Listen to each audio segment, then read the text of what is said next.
Thé Matanol, Sébastien et Aude de la ferme Télépousse à Plévin. Vous voyez ça? C'est de la ruche varée. La ruche varée, c'est une ruche dite populaire. Populaire parce que il n'y a pas grand-chose à savoir sur la conduite des abeilles grâce à cette ruche-là, même si ça n'empêche pas de la prendre. C'est une ruche qui coûte pas trop cher à fabriquer et à utiliser surtout. Et vous voyez, j'en ai plein. Comment dire, populaire également parce que elle est facile à fabriquer, au-delà d'être peu coûteuse. Donc là, je voulais vous montrer ce que moi j'ai mis dedans. Alors ça, c'est des demi-cadres.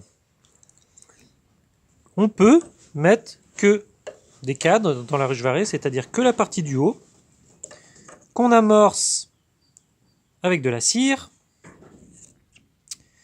et ensuite mettre ça dans la ruche telle quelle, dans un élément de ruche. Ça, c'est un corps de ruche, vous voyez. Hop.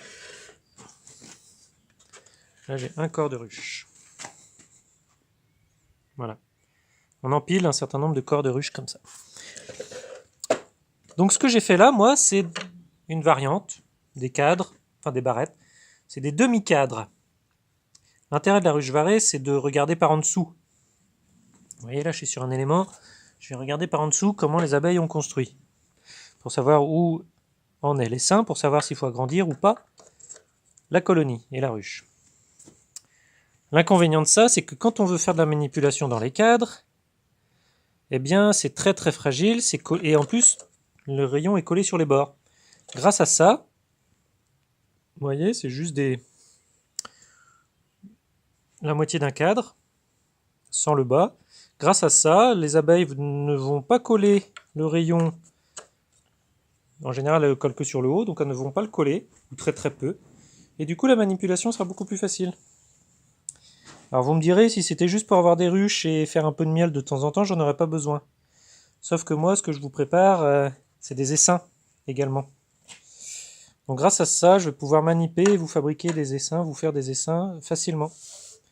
Donc n'hésitez pas à revenir vers moi si ça vous intéresse d'avoir des essaims varés. Hein, on en reparle. Bon, et puis une petite variante. Hop. Oh, qu'est-ce qu'elle est mignonne cette petite ossette. C'est un demi-élément. Alors les mêmes cadrans qui vont dedans, les mêmes. C'est pas des cadrons, c'est des demi-cadres quoi. Donc les mêmes qui vont dedans. Vous voyez. Alors là c'est toujours pareil. L'avantage c'est que j'ai fait la bonne hauteur qui correspond pour pas que ça touche en bas. Sinon les abeilles elles le colleraient. Et puis ça serait gênant pour les empiler. Ça va me servir juste à faire du miel. Donc des petits éléments qui se remplissent très très vite de miel sur une ruche qui est en forme. Donc là, tac, ça va être posé là-haut plutôt. La ruche varée, pour ceux qui ne savent pas, les éléments là, quand on en met, on les met par en dessous pour développer le couvain. Et on en met par au-dessus pour faire du miel, un petit peu. Voilà.